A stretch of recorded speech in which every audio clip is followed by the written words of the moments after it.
दर्शकों नमस्कार। आप देख रहे हैं इंडिया 24 अपडेट और इंडिया 24 अपडेट से मैं रामचंद्र कौशिक। आज हम महेंद्रगढ़ के अंदर उपस्थित हैं। महेंद्रगढ़ के राव बहादुर सिंह जी के मकान पर उपस्थित हैं और आज जो इन्होंने शंखनाद बजाया है और लोकसभा से चुनाव लड़ने की तैयारी है और पहले भी चुनाव लड़ा है इन्होंने और एजुकेशन के अंदर बड़ा लोहा मनवाया है। बड़े आईएएस आईपीएस और जज एनडीए के अंदर लेफ्टिनेंट सेलेक्ट हुए हैं इनके बच्चे और उसी के साथ नांगल चौधरी से ये विधायक भी रहे हैं और इनसे बात करते हैं कि जो एजुकेशन में किस प्रकार से इनकी आगे का एम है और ये जो लोकसभा चुनाव की जो तैयारी कर रहे हैं, क्योंकि ग्राउंड में इन्होंने पूरी लोकसभा का पहले भी भ्रमण किया है, लोकसभा का चुनाव लड़ा है और इनसे बात करते हैं किस प्रकार से क्या इनकी योजना है, क्या एम है। जी नमस्कार जी। नमस्कार जी। पहले तो मैं आपका धन्यवाद करता हूं कि आज आप सुबह सुबह आए और आकर के जो जानकारी ली उसका मैं आपका दिल से धन्यवाद करता हूं कौशिक साहब।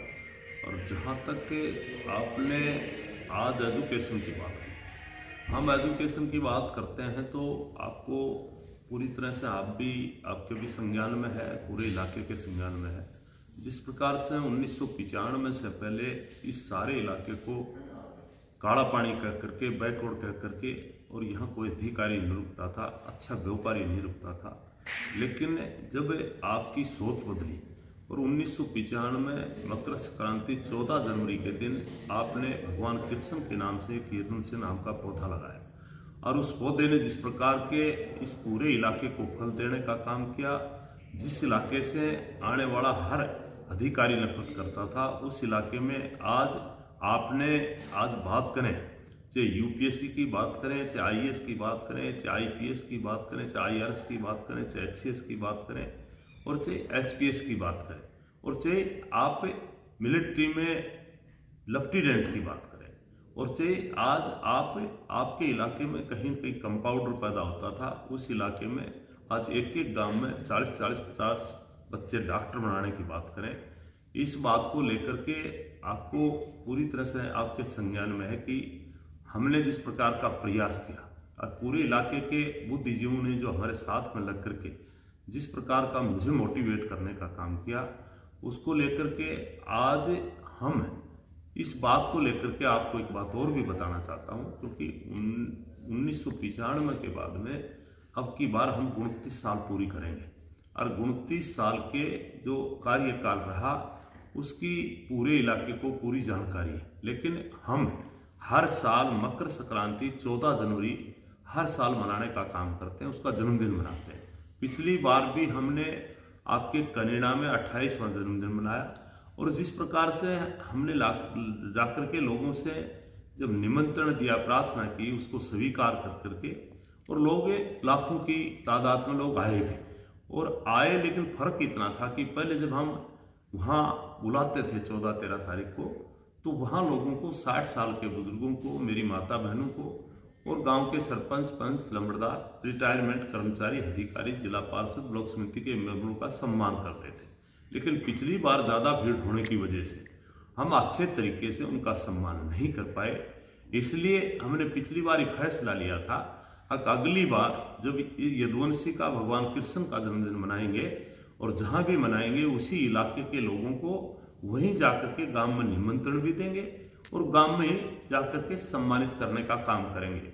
और इस दौर में हमने 1 नवंबर से लेकर के और 9 जनवरी तक पूरे इलाके की, चाहे अपनी पार्लियामेंट्री कॉन्स्टिट्यूंसी की 9 कॉन्स्टिट्यूंसियों की बात करें और चाहे आपके नज़दीक लगते राजस्थान की सूरजगढ़ की कॉन्स्टिट्यूंसी की बात करें और चाहे आपके नज़दीक लगती कोस्टल कॉन्स्टिट्यूंसी की बात करें और चाहे झज्जर की बात करें, हमने लोगों को अब की बार जाकर के और वही सम्मानित भी करने का काम किया।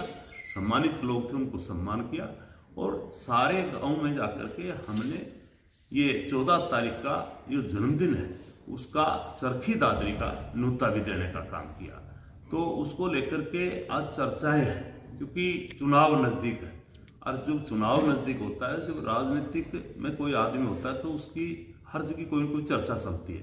तो इस बात को भी लेकर के आपने सवाल किया कि आप जिस प्रकार से आने वाले टाइम में आप पे जो चुनाव की तैयारी कर रहे हो, ये वैसे तो खैर मैं चुनाव, क्योंकि मैं राजनीतिक तो हुई, मैंने आपके बीच में आपके आशीर्वाद से मैंने 2005 में नारनौल कॉन्स्टिट्यूंसी से चुनाव लड़ा, तो भी मैंने माननीय मुलायम सिंह जी ने समाजवादी पार्टी की मेरे को टिकट दी और मैं मात्र 2600 वोट से पराजित रहा था।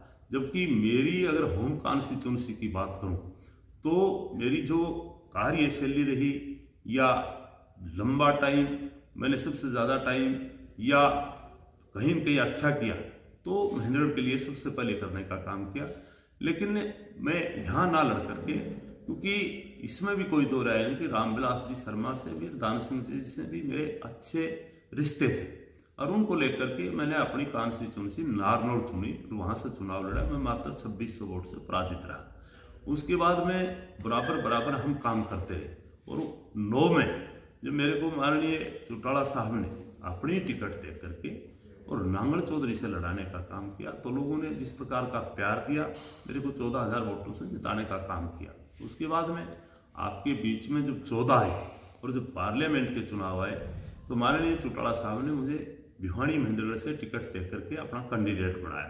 और जिस प्रकार की आंधी थी हमारे, मैं ये कहूँ कि माननीय हमारे प्रधानमंत्री नरेंद्र मोदी जी की आंधी थी और उसमें भी लोगों का जो प्यार था, जिस प्रकार का प्यार था, बल्कि मैं ये कहूँगा कि मैंने काम यहाँ ज़्यादा किए लेकिन जो प्यार मुझे ज़्यादा भिवानी में जो मिला 5 कॉन्स्टिट्यूंसी में, वो काबिल तारीफ था। बल्कि मैं वहाँ से ये कहूँ कि दोनों कैंडिडेटों से अच्छे वोटों से जीत करके आया।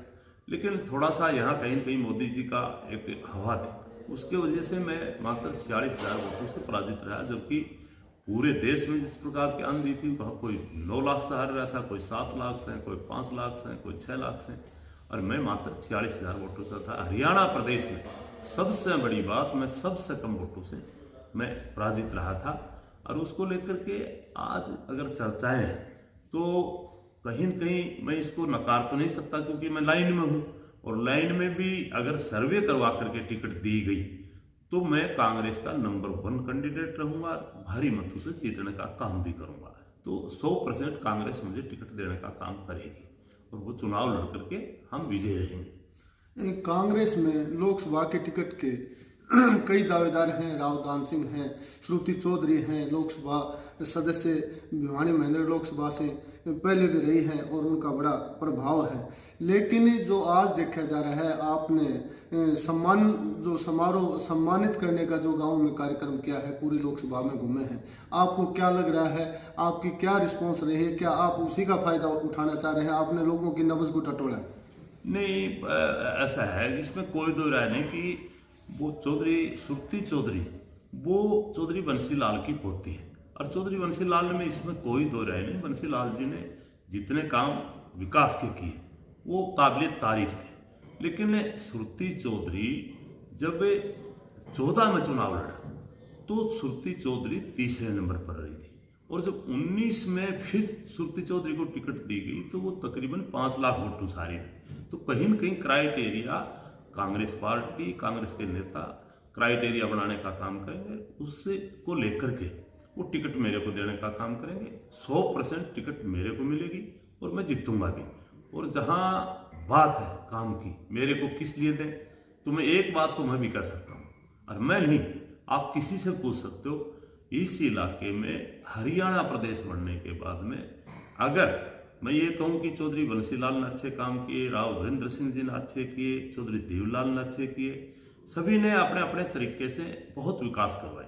लेकिन मैं भी कोई उन्हीं के रास्ते चल करके, इन्हीं के रास्ते चल करके, और मैंने भी यहाँ जिस प्रकार का मैं ये कहूँ कि आज जिसको काढ़ा पानी कहते थे, बैकवर्ड कहते थे, उस इलाके से आज तो चाहे डीसी की बात करें, चाहे एसपी की बात करें, चाहे एसटीएम की बात करें, तहसीलदार की बात करें, डॉक्टरों की बात करें, लेफ्टिनेंट कर्नल की बात करें, हमने इस इलाके को जितना दे दिया, मैं कह सकता हूँ मेरे ख्याल में इस हरियाणा प्रदेश में किसी ने कोई देने का काम नहीं किया। तो 100% लोगों का लगाव आपके साथ है। जैसे आज नरेंद्र मोदी की, प्रधानमंत्री जी की बड़ी आंधी है और पूरे देश में उनका बड़ा प्रभाव बढ़ता जा रहा है। और आज आप कांग्रेस के साथ हैं, कांग्रेस की चुनाव की जो तैयारी कर रहे हैं, और राव दान सिंह जो आपको लेके आए हैं, आपके सहयोगी रहे हैं, उनके लिए आपने त्याग भी किया है, और वो लोकसभा की जो इस सीट के लिए तैयारी कर रहे हैं, इस बारे में क्या करें? जहां तक मैं, ये ठीक बात है कि राव दान सिंह ने तो मेरे को पार्टी में लेके गए और नहीं मैं उनके कहने से गया। मैंने अपना संपर्क अलग से बढ़ा करके मैंने पार्टी ज्वाइन की थी, क्योंकि हमारी जो पार्टी थी लोग वो आपस में बिखर गई थी। और जहाँ तक सहयोग की बात है, ये ठीक बात है कि टाइम जब भी मिलता है, मैं जब भी कोई बात होती है तो मैं अपनों का सहयोग करने के लिए आज भी तैयार हूँ। चाहे रामविलास जी शर्मा जी हो, चाहे दान सिंह जी हो, जब कहीं आती है अपना और पराया की बात, तो मैं उसमें अपनों का झुकाव थोड़ा सा जरूर करता हूँ, इसमें कोई दो राय नहीं। और वो उनकी अपनी मर्जी की बात है, हर आदमी का अपना क्राइटेरिया है। अगर राव दान सिंह जी टिकट मांग रहे हैं तो उनकी राइट है, वो भी तो कांग्रेस के हैं और वो भी 4 बार एमएलए रहे, तो उनको भी अपना हक जरूर जताना चाहिए। मुझे इसमें कोई गिला शिकवा नहीं है, क्योंकि अगर आदमी बढ़ने की नहीं सोचेगा तो फायदा क्या। तो मैं तो चाहता हूँ कि वो भी अपना दाव लगाएं और दाव लगा करके अपनी मांग करें। अगर अच्छा लगेगा तो उनको देने का काम करेंगे, लोगों को वो ठीक लगेगा तो उसको वोट देंगे, मैं अगर ठीक लगूंगा तो मेरे को देंगे, तो इसमें कोई गुरेज नहीं। जैसे आपने पीछे लोकसभा का चुनाव लड़ा है और अजय सिंह चौटाला भी सांसद रहे हैं, और खासकर जब दूसरी पार्टी में जो जाते हैं नेता तो उनके रिश्ते खराब हो जाते हैं, लेकिन आपके रिश्ते अजय सिंह चौटाला से भी वैसे ही हैं और कांग्रेस से भी वैसे हैं, बीजेपी से भी वैसे हैं। तो आपके लिए यदि कोई निर्दलीय की बात होती है, जैसे आपका रुझान जो आप बता रहे हैं, आपने जो सम्मानित करने का जो काम किया है, आपने लोगों की नब्ज टटोली है, जब जनता यदि आपको कांग्रेस से टिकट नहीं मिलती है और आपको चुनाव लड़ने के लिए कहती है, तो आप इस बारे में क्या कहें? जहां तक देखो, एक तो वो भगवान है, वो अगर कोई रास्ता दिखाता है तो वहां चलना चाहिए। और जहां तक बात जनता की, जनता जनार्दन, मैं कहूंगा कि दूसरा रूप भगवान का है। अगर वो मेरे को आदेश देंगे तेरे को चौकीदार बनना है, और वो मेरे को आदेश देंगे कि आपको चुनाव लड़ना है, तो मैं उनकी बात को कभी इनकार नहीं कर सकता। क्योंकि मेरी राजनीतिक रूप से चाहे मैं कहीं भी पार्टी में रहा, लेकिन मेरा सबसे जहां सच्चाई की बात आती है और जहां सच्चाई बोलनी पड़ती है, वो चाहे आपके यहाँ लोकल के रामविलास जी शर्मा जी हो, चाहे राव दान सिंह जी हो, और चाहे आपके जितने भी नेता रहे, चाहे पूरे जिले के हो, चाहे प्रदेश के हो, मैं अपनी बात सच्चाई करने में कभी चूकता नहीं। और जहाँ रिश्ते हैं मेरे, उनसे सबसे बराबर है। क्योंकि अभी भी जब भी कोई, असलियत में तो मेरा सबसे बड़ा काम एजुकेशन का है। एजुकेशन जब कोई काम करता हूँ तो मैं उस एजुकेशन में रामविलास जी शर्मा को भी मैंने सम्मान देने का काम किया है, और राव दान सिंह को भी किया है, और चाहे माननीय ओम प्रकाश चौटाला हो, अजय सिंह हो, हरदेव सिंह हो, और चाहे आपके चाहे बेशक हमारे हुड्डा साहब हो, मैंने टाइम पर सबका सम्मान करने का काम किया। मैं इस परंपरा को तोड़ूंगा भी नहीं, क्योंकि मेरा सबसे भाईचारा है। और जिस प्रकार की शिक्षाएं दे रहा हूँ, मैं विशेष कोई कांग्रेस की पार्टी का नहीं, लोकदल पार्टी के बच्चों को नहीं, कोई बीजेपी के पार्टी के बच्चों को नहीं, मेरे लिए सारे बच्चे भगवान के बच्चे हैं, और उनको ये बराबर लेकर के चलता हूँ। इसी प्रकार से मैं आम आदमी को भी इसी कदर से देखता हूँ, चाहे वो किसी भी पार्टी से हो, मैं उनका सभी का सम्मान करता हूँ। जैसे पीछे एक सांसद चौधरी धर्मवीर सिंह हैं, उनके मुंह से शब्द निकला था भिवानी के अंदर एक कार्यक्रम के अंदर, भले ही मैं जनता ने विधायक बनाया, मेरे को सांसद बनाया, और मैं फिर भी ये जो मीडिया के अंदर खबरें चली थी, समाज के लिए कुछ नहीं कर पाया। तो इस बारे में आप क्या कहें? क्या आप समाज के लिए कुछ कर पाएंगे? समाज की अपनी उपलब्धियों के बारे में कोई खास? जहां तक मेरी अपनी बात है, मैं अपने बारे में तो मैं कह सकता हूं कि हाँ, अगर मुझे मौका दिया, मुझे जब भी मौका दिया है, तो मैं मेरे प्रयास रहते हैं कि मैं हर आदमी के टच में जा करके और उनके दुख सुख में शामिल होने का काम करूं। और ये भी मेरी नीयत रही है कि कहीं न कहीं अपनी आवाज़ को उठा करके हमारे इलाके के काम करवाने का काम करें। बात किसी को किसी के आगे झोली फैलाने की जरूरत नहीं। हमने हमारे इलाके के सभी स्कूलों ने जिस प्रकार का प्रयास किया, उसकी वजह से आने वाले टाइम में हमारे बच्चे वैसे सिलेक्शन होंगे।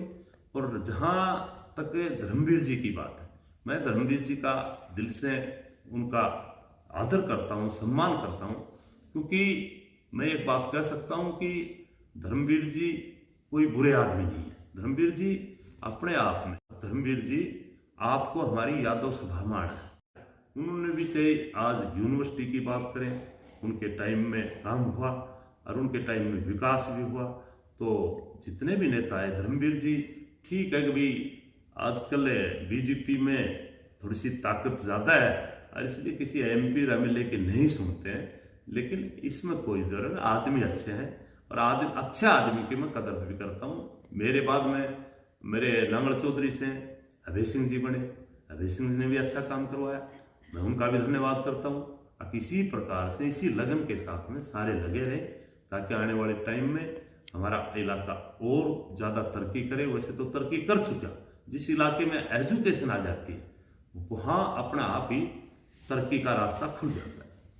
तो जैसे राव अभय सिंह की बात है, राव अभय सिंह जो लोकसभा की तैयारी कर रहे हैं और अहिरवाल में जो जाति फैक्टर है उसको लेकर यदि राव अभय सिंह आते हैं महेंद्रगढ़ भिवानी महेंद्रगढ़ लोकसभा क्षेत्र से, तो आपका जाति फैक्टर में जो अहिरवाल का क्षेत्र है वहाँ क्या प्रभाव दिखने वाला? पहली बात तो मैंने ऐलान कर चुका कि मैं चुनाव लड़ूंगा, क्योंकि अगर वो अपने आप में इस बात को देखते हैं तो भाई अगर पहले मैं खड़ा हूँ और कहीं जाति विशेष की मेरे ऊपर कोई फीत नहीं है, किसी पर हो सकती है, लेकिन मेरे लिए तो सबसे बड़ी बात अगर मैं आज बात करूँ तो मेरे को जब भी चाहे मैं MLA बढ़ा चाहे MP का चुनाव लड़ा, तो मेरे लिए तो ये मैं हनुमान जी की इन जातों की बात करता हूँ। मैंने जिनके बात पर रखी इन्होंने मेरे पर रखी, तो वो तो आने वाले टाइम में अभय सिंह जी बताएंगे। अभय सिंह जी से तैयारी कर रहे थे, लेकिन अभय सिंह जी ने मेरे से ही ये कहा कि राव साहब आपको कुछ मेरे को बसों की जरूरत है। मैंने कहा आप जरूर लीजिए, मैंने बसें दी। तो मैं अभय सिंह जी भी अपनी तैयारी करें, कोई ऐसी बात नहीं, जिसको अच्छा लगे वो अपनी तैयारी करे। लेकिन मैं चुनाव कांग्रेस पार्टी मुझे टिकट देगी और मैं चुनाव जीतूंगा। और फिर भी अगर टिकट नहीं मिली तो जनता जनार्दन का मैं सम्मान करूंगा। अगर उन्होंने मेरे को ये कहा कि आप चुनाव नहीं लड़ेंगे, ये कोई विशेष जाति की बात नहीं, 36 बिरादरी के लोग अगर मुझे ये कहेंगे कि आप चौकीदारी का काम करोगे तो मैं वो भी काम करने का काम करूंगा, क्योंकि उनके आदेश की पालना जरूर करूंगा। जैसे एजुकेशन की जो बात है, शिक्षा क्षेत्र में आपने बड़ा कमाल किया है, इस क्षेत्र को आगे किया है। और यहाँ महेंद्रगढ़ के निम्बी गांव की एक दिव्या तंवर है जो गरीबी के घर से उठी और उसने कमाल किया, उसको बड़ा संघर्ष करना पड़ा। यदि उसकी व्यवस्थाएं, पारिवारिक व्यवस्थाएं अच्छी होती तो वो और भी बड़ा कमाल कर सकती। इस प्रकार से कुछ इंटेलिजेंट बच्चे होते हैं जो धन के अभाव में वो पीछे रह जाते हैं, उनके बारे में क्या कहेंगे? आपकी बड़ी संस्थाएं हैं, इनके बारे में आप बताएं। जहां तक 1995 के बाद में, जहां तक पहली बात तो जो, क्योंकि मैं इस बात को बहुत नजदीक से जानता हूँ। गरीब परिवार से मैं पैदा हुआ और गरीब परिवार से हमारी बेटी दिव्या पैदा हुई और निम्बी से वो बच्ची पैदा हुई। और मैं, मेरे नजदीकी, मेरा भी तो गांव 3-4 किलोमीटर पे है, मैं भी एक गरीब परिवार से पैदा हुआ था। मुझे दुख इस बात का है जिस बेटी ने इतनी मेहनत की। और मैंने उससे जाकर के जब ये पूछा कि बेटी इतनी किस प्रकार से ऐसा किया, तू यदुवंशी में या आपके नजदीक 5-7 संस्थाएं और थी, क्या कभी तने इंटरव्यू देने का, वो टेस्ट देने का काम किया?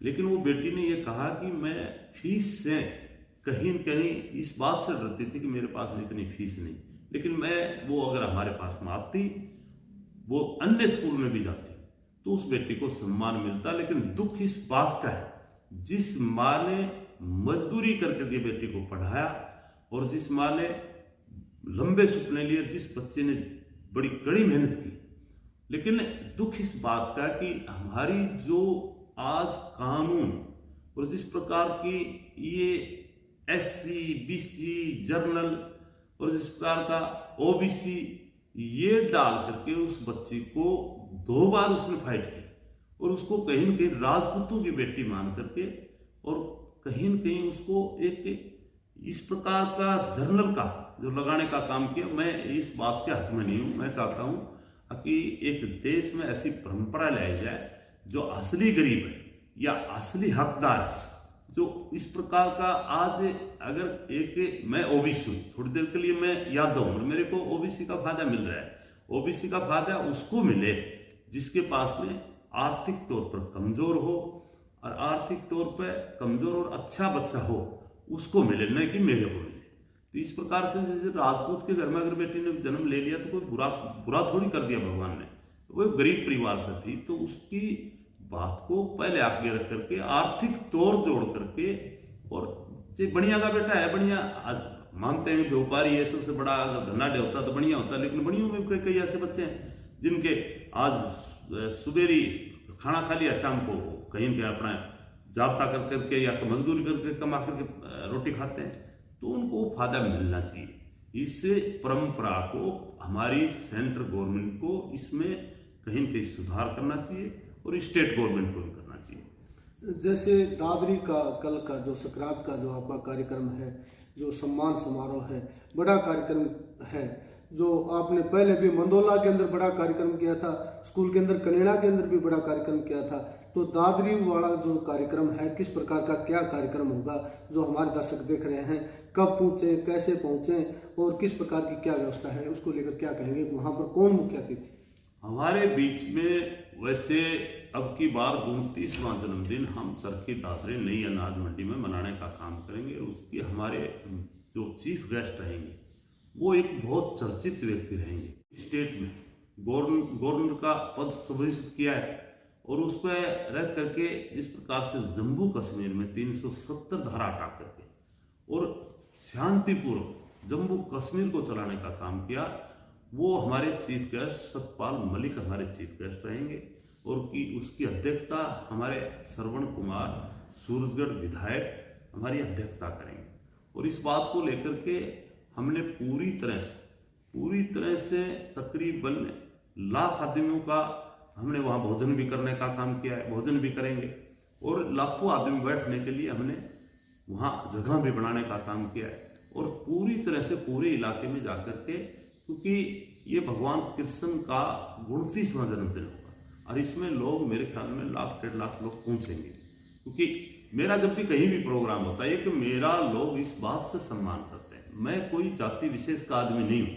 आपने देखा होगा 5 अगस्त को एक गरीब परिवार से, और हमारा सचिन एक हमारा नौजवान साथी मिलिट्री में शहीद हो गया था, और उसकी मूर्ति को जिस प्रकार से उनको उसका अनावरण करने के लिए कोई नहीं मिल रहा था, तो मेरे से उस परिवार ने कहीं न कहीं आकर के और मेरे से कहने का काम किया कि आप इस मूर्ति का अनावरण करें। मैंने कहा मैं नहीं, कोई बड़ा आदमी ला करके करवाने का काम करूंगा। तो मैं राज्यसभा आपके सांसद दीपेंद्र जी हुड्डा के पास में गया। दीपेंद्र जी ने कहा कि राव साहब इन शहीदों में आदमी इकट्ठे नहीं होते। मैं कहा कितना चाहिए? बोलो 5-4 हज़ार। मैं कहा जाओ अब की बार 1 लाख ही करेंगे। तो मैंने वहाँ जिस प्रकार से सचिन शर्मा, मेरी तो कोई जात का नहीं था, मेरी कोई रिश्तेदारी का नहीं था, मेरे कोई गांव का नहीं था, लेकिन मेरे अंदर इस बात का जुनून है अच्छे व्यक्तियों का सम्मान करना, क्योंकि शहीद कोई विशेष जाति का नहीं, कोई बिरादरी का नहीं, और भगवान भी कोई जाति बिरादरी का नहीं। आज जिस प्रकार से भगवान राम का ये चल रहा है कलश, वो हमारे लिए भी तो ऐसा ही है। वो एकला बीजेपी का थोड़ी है, भगवान हमारा सभी पार्टियों का है, हर आदमी का है, तो हम उनका भी सम्मान करते। इसी प्रकार से मैं शहीदों का भी सम्मान करता हूँ। आपके बीच में अब मैं राव तुलाराम जी हैं, उनकी भी आपके प्रयास से, सारे इलाके के सहयोग से हमने आपकी यहाँ ये स्टेचू राव तुलाराम की भी तो आपने लगवाने का काम किया था। बाबा अम्बेडकर की मूर्ति भी आपके प्रयास से, हमारे सारे साथियों के प्रयास से आपने लगाने का काम किया था। चाहे यहाँ यादव धर्मशाला की बात करें, वो भी आपके प्रयास से बनी थी। कहीं भी जहाँ भी मुझे अगर से कोई आदमी पाकिस्तान से भी आकर के कहे कि हम आपके हैं और आपके देश के हैं, तो मैं उनका सम्मान हर जगह करता हूँ। ये मेरा प्रयास रहता है। और आने वाले 14 तारीख को मैं प्रार्थना करूँगा आपके चैनल के माध्यम से कि मैं अगर 22 दफ़ा कहीं बाहर हूँ और मैं गांव में उनसे मिल भी नहीं पाया, तो उनसे प्रार्थना करूँगा उनका परिवार का सारा सदस्य जरूर आए और खास करके वहाँ हम साथ बैठ करके सारे भाई एक जगह भोजन भी करने का काम करें, वहाँ भोजन भी करें। ये मेरी उनसे सभी से हाथ जोड़ करके प्रार्थना है, ज़्यादा से ज़्यादा पहुँचने का काम। देखिए, आपने जो श्री राम मंदिर का जो जिक्र किया है और रामलला का जो अयोध्या के अंदर जो मंदिर बन रहा है, आपकी पार्टी कांग्रेस पार्टी है, वहाँ पर कुछ नेता इसको इग्नोर कर रहे हैं और आप कांग्रेस के अंदर हैं, लोकसभा के टिकट के दावेदार हैं, बड़ी पंचायत के दावेदार हैं, तो उसको लेकर क्या कहेंगे कि आप लोकसभा श्री राम का मंदिर बन रहा है? देखो, बात जहाँ तक है, पार्टी अलग अलग भिन्न हो सकती है, लेकिन राम का मंदिर बनना, मुझे तो इस बात की अगर कोई इग्नोर करता है तो गलत है। भगवान राम सबका है, कोई बीजेपी का थोड़ी है, सबका है। ये बीजेपी के लोग पहले कांग्रेस में थे, वो बीजेपी में आ गए, और ये बीजेपी वाले कल कांग्रेस की हवा बढ़ेगी, वहां चले जाएंगे। लेकिन भगवान तो सबका है और उनका सम्मान करना भी चाहिए, सबको जाकर के वहां मत्था टेकना भी चाहिए। कहीं न कहीं जैसे आप लोकसभा का चुनाव लड़ रहे हैं, पार्टी भी आपको टिकट की कोई बात, निर्दलीय के लिए भी फिट बैठते हैं, यदि आगे आप जीत जाते हैं तो क्या आप बीजेपी का समर्थन करेंगे या आगे का आपका क्या? देखो, जहां तक मैं जब निर्दलीय जीत के जाऊंगा, आजाद जीत के जाऊंगा, वो तो बाद की बात है कि मुझे क्या फैसला, और वो भी मैं अकेला फैसला नहीं लूंगा। अगर मेरे को लोगों ने जिताने का काम किया तो मैं जनता जनाधारण के बीच में आऊंगा, वो जैसे आदेश देंगे ना वही काम करूंगा। देखिए दर्शकों, हमारे साथ राव बहादुर सिंह जो पहले लोकसभा का चुनाव लड़ा है, विधानसभा से नांगल चौधरी विधानसभा से विधायक भी रहे हैं और इन्होंने पूरा बताया है।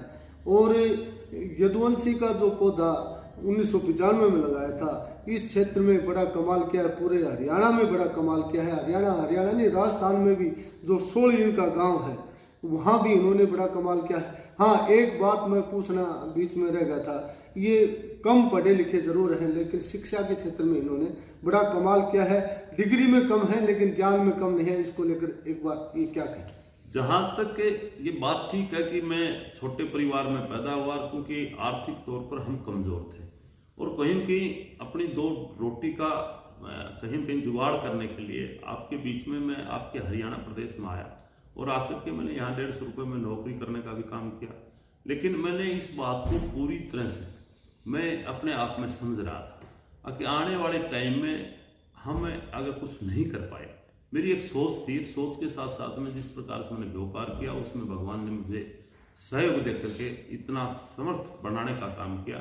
और उस सोच को लेकर के मैं इस बात से चला था कि हम गरीब के बच्चे कैसे ऊपर उठ सकते हैं। तो ये इलाका ठीक है, भाई कुछ पैसे वाले हो सकते हैं, लेकिन तकरीबन यहाँ 95% लोग गरीब ही थे और गरीबों को उठाने के लिए मैंने इस यदुवंशी जैसा पौधा लगाने का काम किया। तो ये बात ठीक है कि मैं अपने आप में कम पढ़ा लिखा था, लेकिन मेरे सहयोगी बहुत अच्छे थे। जो लोग मेरे साथ थे उन्होंने मेरे को, बच्चों को तो पढ़ाया काम किया। अब तो मैं भी, मेरे ख्याल में 8 तो मैं पढ़ा और 29 ये तो 37 पढ़ा हुआ मैं हो गया। बाकी तो इस इलाके में कोई तो 16 मिलेगा, कोई 17, PhD कर लेगा तो 18 मिलेगा, लेकिन मैं आज 37 क्लास पढ़ करके और मैंने पूरी तरह से ज्ञान लेकर के, और आने वाले टाइम में बहुत ही जल्दी आपको एक नया करिश्मा दिखाई देगा।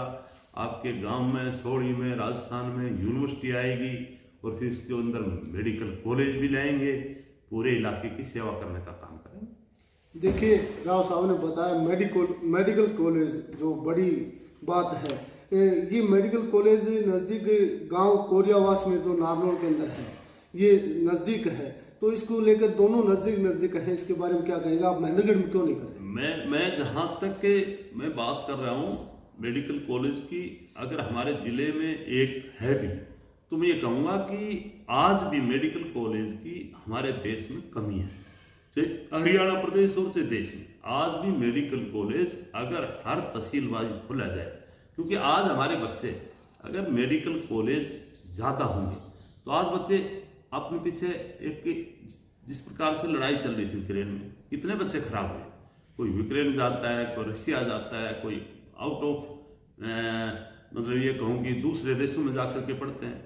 तो हमारे देश के, हमारे नेताओं को और हमारे जो भी सलाहकार अधिकारी हैं उनको ये चाहिए कि ज़्यादा से ज़्यादा मेडिकल कॉलेज हर तहसील वाइज